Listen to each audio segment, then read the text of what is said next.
Hi, you guys. Let's get started. This is Rachel, the Modern Shaman. And if you're new to my YouTube channel, I am glad you are here. And I would always recommend that you check out my website, which is themodernshaman.net, and scroll through all of these archives here on this channel. It is my heart, really just to serve you all in a way that feels relevant. You guys send in the questions and I just answer them. I am a working shaman and seer. That's so much of my heart and purpose on this earth. And so if you are drawn to learn about your psychic gifts, your connection to the unseen world, I also have a masterclass teaching curriculum. It's been going on for a few years now and had wonderful results, and not just results, but connection.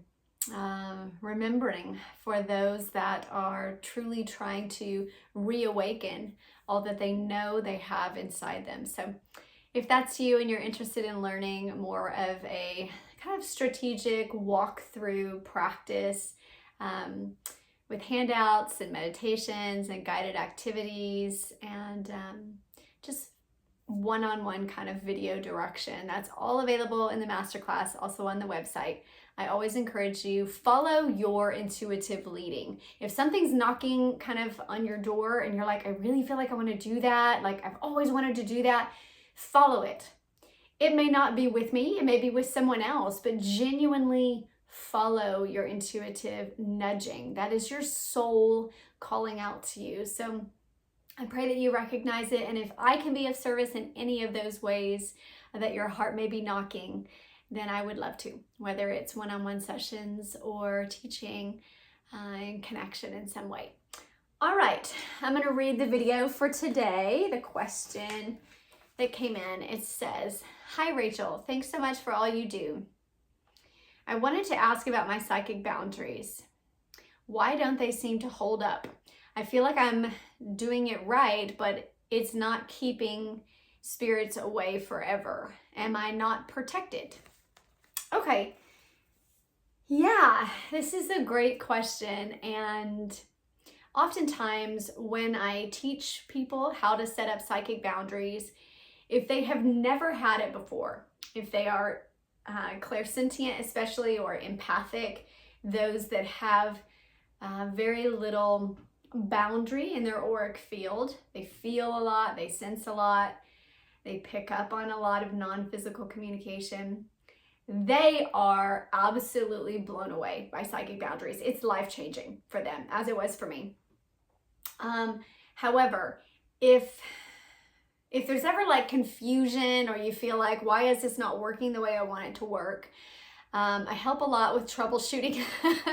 I do that a lot in sessions where people are like, help me get rid of this entity removals, or energy removals if you just have negativity, density, blockages in your chakras, past life trauma that you may still be dealing with in this life, family, ancestral bloodline, DNA type of blockages, you name it, I've dealt with it. And so I think your question will relate to a lot of people.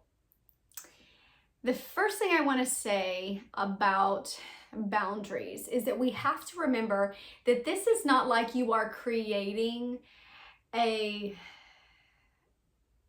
new law of physics like gravity. All right. When you are creating psychic boundaries, you are creating relational boundaries. So this is just like setting up a classroom or setting up a household, and this is what I compare it to in my masterclass curriculum, that it is like setting up the boundaries of your relationships, because this is relational energy. These are energies that feed and give, like exhale out and inhale in. Think about energy and the movement of energy and the play we have with one another, right? So the energies that we're dealing with, even if they're non-physical entities or energies, they are relational in nature. And so you have to think of it that way. And so think about the fact that if I set up a boundary in my household, okay, if you're a parent, you'll get this. If you're not a parent, think about a classroom environment, okay? And I set up a rule and I said, look, I don't want this house to get messy. Okay, and this is an analogy, right? So symbolically, house being messy is like bringing negative energy or a messy energy or chaotic energy into your life, right? If I said, I don't want my house to get messy, and so I want you to take off your shoes at the front door every time before you come in, and I want you to leave them outside so you don't track all that mud inside my house, okay? So easy comparison, right, to tracking the crap into our lives that we don't want to come in, the mud, the density, the heaviness, the darkness, the sluggishness of that energy. So here's the deal. We may set that boundary and we may claim it and we may go through the process and we may state it out loud. We may have a list of rules that we've written down for our household rules. We may have a family meeting where we claim it. We tell everyone, this is what I'm doing. And we stand in our power with a very affirmative direction, okay? And everyone hears it. All the other kids or those that come into our house are aware of it. We may even post a little sign at the front door. However, if we don't enforce that, it makes no difference. If you don't enforce the rules that you've created, then the boundary has very little meaning behind it. And so that's my first piece of advice, or what I ask people when they say this. Like, I have created psychic boundaries, but they don't seem to be working. I always ask, have you enforced them? Okay, especially at the beginning. So this will happen at the beginning when we first create psychic boundaries. We'll have a lot of kind of energetic pushback from spirit, from entities, or from the energies that have never had that boundary. They've never been told, take your shoes off at the door. And so it's new. And so in interacting with your household, they need that reinforced to them over and over. You're standing at the front door, and every time a spirit comes up, you say, hey, take your shoes off. That's my rule. Take your shoes off. That's my rule. And if some little kid energy comes bounding in, oh, I want to tell you something, da-da-da, I'm so excited, and you notice they've got muddy shoes, hey, take your shoes off at the door. That's a rule in my house. It has to be reinforced. After a while, you will get to a place of freedom where everybody that's come to that door knows she requires that we take our shoes off at her door. That's just the way. And they'll notice other little shoes are sitting at your front door. And they'll notice that that's the way they have to play in your household. And it does become a standard of living. I think that's what everyone is hoping for. And then they get frustrated when it doesn't start out like that, because it is a relational boundary and it has to be reinforced. Now, I can go even further and talk about toxic relationships, romantic relationships, where we say, hey, I don't want you messing around on me or talking to people behind my back. That's a rule. That's something that I feel truly, I don't want to have an open relationship. I want to have a closed relationship, monogamous relationship. Okay, we hear this all the time also, right?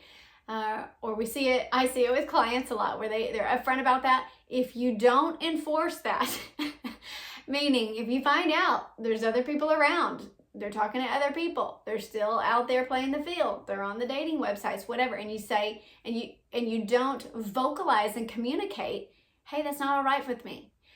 That was a boundary for me, and this is not what I want in a relationship. This is not what I want. If you want to come in this door, this is my rules and my regulations, or the way I want my life to run. It's just what I prefer, right? If that's the case and you don't enforce it, you essentially set up a dynamic that says or communicates that I may say something, but I don't mean it. Right? We've all been there, done that. So that is the key to making sure that your psychic boundaries take a firm foundational hold that lasts, is that you regularly reinforce them. And like I said, after a while, the entities and energies themselves will feel like they know that that's the boundary. It's been set in stone by them. It's like your kids coming home 30 years later and they still take their shoes off at the door, because that's just what mom always had us do, right? So that will happen. Another thing I want to say when it comes to answering your question of, am I not protected? Yes, you are protected. But there is a matter with free will that requires that you align with what you are stating. okay? Alignment is the power behind the words that we use, okay? It's the meaning and it's the vibrational resonance that essentially becomes like a microphone or an amplifier. It pushes our desired boundary out into the cosmos and magnifies that frequency, okay? So when I say alignment, if you've never heard that, I'm not trying to like kind of be wishy-washy with my words. Alignment is you literally lining up behind the words themselves.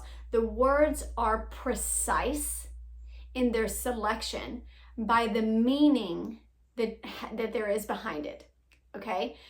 And a simple way to say this is you gotta mean what you say when it comes to psychic boundaries. If it is a hope or an affirmation or like, I wanna believe this, but I don't really believe this, it's not gonna have any power behind it. In fact, it's going to have fear behind it, which would be a negative attractor, okay, for energies and entities. You need to firm up your belief in what you're saying, okay? So say, for instance, if you have a psychic boundary or guideline or rule that spirits must introduce themselves before they interact with you, okay? That used to be one of mine, like, because I would see them all the time and I didn't want just any and all entities to come in. I had a regulation that they must introduce themselves beforehand. Now, for me, that was a personal boundary because I needed it. I needed to know who I was talking to. I didn't want to feel blindsided or like tricked, or I had had experiences that were negative where I felt duped and felt like, wait a minute, I didn't know who this was and I need everything clear. So that boundary for me was very easy to say and mean, that all energies and entities must introduce themselves first before coming in and speaking to me, okay?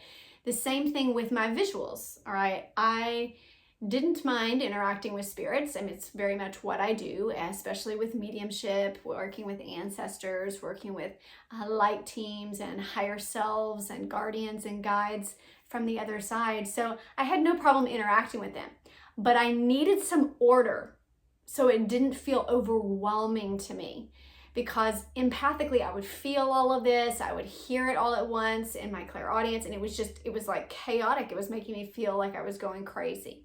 So one of my other guidelines was that all spirits must line up single file line behind one another. This just gave me order and clarity and sanity, to be honest with you. And so again, when I am stating that, if I say, I really want the spirits to, just be in order and not bombard me and not like come all the time and distract me when I'm sleeping. And I just want spirits to be nice to me or not to come and talk to me at all. That boundary is really all over the place. It's like, it's more about what I don't want than what I do want, versus solidifying that into the fact that this is how I want you to behave if you're going to be interacting or coming into my household. All spirits must line up in a single file line, and so I can only see one at a time when they're interacting with me. There you go. That is what I call alignment, meaning I mean what I'm saying and there's precision in the wording. It's not superfluous, where there's words that don't really have meaning and they're kind of like all over the place. So sit down and get clarity with the wording and make sure, like, is that word what I truly want when it comes to interacting with the non-physical realm? Is that the way I want it to go? Do I want interaction in my dream space? Do I not want interaction in my dream space? All of those are important in the languaging so that you can vibrationally line up with it and therefore have amplification further and further into the non-physical realms of what it is you're saying. So I hope that's helpful to you. Those tidbits will truly transform your psychic boundaries when you put them into place. I'll be back here next week with you guys. Bye for now.